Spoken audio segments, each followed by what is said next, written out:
Vamos a hablar en esta ocasión de los senos paranasales. Los senos paranasales son unas cavidades que tenemos en la cabeza. Exactamente tenemos 4 senos paranasales. En este caso, en un color así como un tono como verdecito, no azul, tenemos los senos frontales. Es decir, hay que observar aquí todo este contorno que tenemos un hueco del lado izquierdo y otro hueco del lado derecho, y este hueco que tenemos obviamente en nuestra cabeza en esta vista frontal, y en esta vista lateral podemos observar cómo aquí todo esto azul es un hueco que tenemos, y ese se llama seno frontal. Vamos a tener los senos maxilares. Los senos maxilares, aquí dibujados en un color amarillo, los vamos a tener obviamente en el maxilar, de ahí su nombre. En esta vista lateral podemos observar, bueno, que el seno maxilar pues está pues un poco más prominente. Y esos son los senos maxilares, son los senos más grandes que tenemos, pero no son los únicos. Tenemos otros senos, en este caso las celdillas etmoidales. Las celdillas etmoidales, aquí las podemos observar en esta vista lateral o en esta vista frontal, donde tenemos una especie de, pues, de cavidades muy pequeñitas. Y finalmente los senos esfenoidales. Recordar pues que aquí está la silla turca del hueso esfenoides y aquí tenemos obviamente un hueco que en esta vista frontal pues lo vamos a tener más o menos a esta altura. Aquí lo importante es identificar para qué nos sirven los senos nasales. La pregunta sería, ¿para qué nos sirven? El principal objetivo de los senos paranasales es la aereación. Es decir, a través de ellos nos van a ayudar, principalmente su función va a ser la resonancia. Es decir, nosotros al momento de respirar, algo que van a tener estos senos paranasales es que van a contener aire. Y entonces al salir y al pasar este aire, obviamente nos van a ayudar a la resonancia y todos tenemos los senos paranasales, nada más que unos los tenemos completamente diferentes, unos más grandes, otros más pequeños, y eso es lo que nos da el tono de voz a cada una de estas, de las personas. Esta imagen también voy a aprovecharla para mencionar algunas cosas. Por ejemplo, aquí la trompa de Eustaquio. Esta trompa de Eustaquio no es otra cosa que un conducto que va directamente hacia el oído. ¿Cuántas veces nosotros no hemos ido en algún camión, autobús o carro y de repente tienes que pasar y haber cambios de presión? Por ejemplo, en montañas, donde sientes que, que ya no escuchas.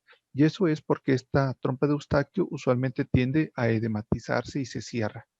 Algo muy sencillo, les voy a pedir que pasen saliva y escuchen un ruido en sus oídos. Sí.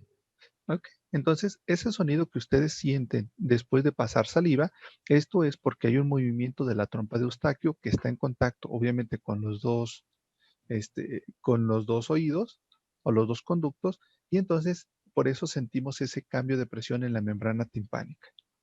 Algunas personas, para evitar ese dolor de oído o ese aturdimiento, recomiendan que mastiquen chicle o que tomen agua o que pasen saliva, y eso lo que va a hacer es regular la presión que existe entre, en este caso, la atmósfera a través de la trompa de Eustaquio directamente con el oído. Carmina, adelante. Yo tengo una duda ahí para destapar el oído. ¿También puede ser como tapándose la nariz y exhalando? ¿Está bien hecho o se lastima? No, pues realmente es exactamente lo mismo que pasar saliva. Lo único que va a hacer es movilizar la trompa de Eustaquio porque se puede edematizar un poco. Esto en nuestra práctica profesional no va a tener mucha importancia. Donde va a tener mayor importancia es cuando hablen, por ejemplo, de buceo. En el buceo, esos cambios de presiones pueden originar, obviamente, dolor intenso en el oído por ese cambio de presión. Ya, gracias. Sí, de nada. Aquí podemos observar, entonces ya habíamos mencionado que en esta parte, en la silla turca, va a existir esta glándula que se llama hipófisis. Y esta hipófisis, bueno, lo va a contener el hueso esfenoidal. Esto va a ser muy importante porque este hueso esfenoidal, aparte de que es un hueso que debe de protegerla, va a tener aire para amortiguar cualquier tipo de impacto que se tenga hacia la hipófisis. Por lo tanto, la hipófisis es tan importante que vean todo el sistema de defensa que tiene para protegerlo. ¿Alguna duda sobre los senos paranasales? Perdón, profe, yo tengo otra duda. Adelante. Yo realicé la actividad como lo sugirió antes de ver el tema y yo encontré en internet que la función de los senos paranasales, perdón, es dar humectación a la nariz y expulsar el moco y de esa manera mantenerla libre de polvo y microbios. ¿También está correcto? Habrá que investigar y ver exactamente cuál es la fuente, pero no le encuentro la fisiología a eso. O sea, a lo que me refiero es, en dado caso, esa sería la función de la nariz, pero no de los senos paranasales. Ok, entonces voy a tener que corregirla. Ajá. Lo que sí puede ser, es muy importante, y voy a aprovechar el comentario de su compañera, es para lo siguiente. Vamos a hablar de algo así muy práctico. Vamos a ponerlo aquí en un color rojo para que resalte.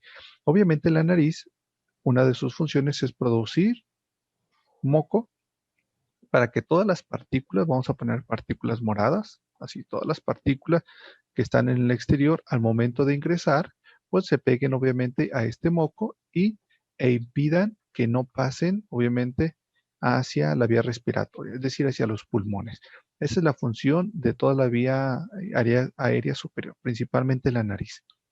Pero algo muy importante es que cuando hay una infección, por ejemplo, vamos a hablar un poquito de la sinusitis, puede haber un acúmulo, una edematización de toda la mucosa de estos senos.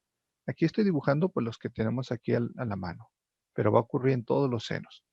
Va a haber una edematización y eso le vamos a llamar sinusitis.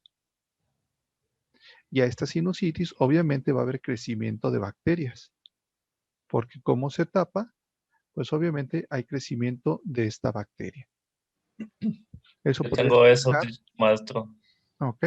Eso podría explicar por qué usualmente una persona con sinusitis, aparte que va a tener un cambio en la voz, no, aunque no todos lo van a presentar, puede haber dolor en lo que es la cara, en el centro de la cara, lo que usualmente nosotros le llamamos coriza.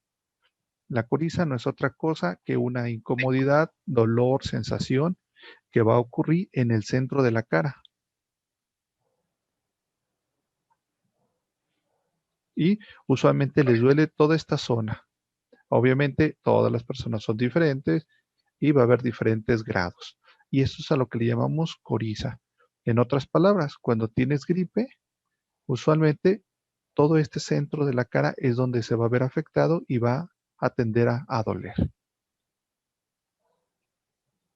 ¿Sale? ¿Alguna otra Ok. duda? ¿Comentario? Ok, Maestro, mande. bueno, no sé si es muy del tema, pero por ejemplo, cuando tienes gripa y respiras, que a veces sientes como que una molestia en la nariz, ¿es lo mismo? Pero qué molestia. Como si te doliera al respirar. Bueno, estamos hablando, ahora sí que ahí tendremos que hablar, digamos, de la enfermedad propiamente. Pero hablar de la enfermedad obviamente nos llevaría mucho más tiempo. Pero esa sensación que siente, nada más para ayudarle a responder su pregunta, es la función de la nariz. Déjenme borrar todo esto. Ok. La función de la nariz es que el aire que va a ingresar se caliente. Entonces, en época de frío, si ahorita se ponen a correr en la madrugada o con aire muy, muy frío y no se cubren la boca, bueno, lo que es la nariz y la boca, lo que va a ocurrir es que el aire que ingrese a la nariz no se va a calentar y al no calentarse va a irritar,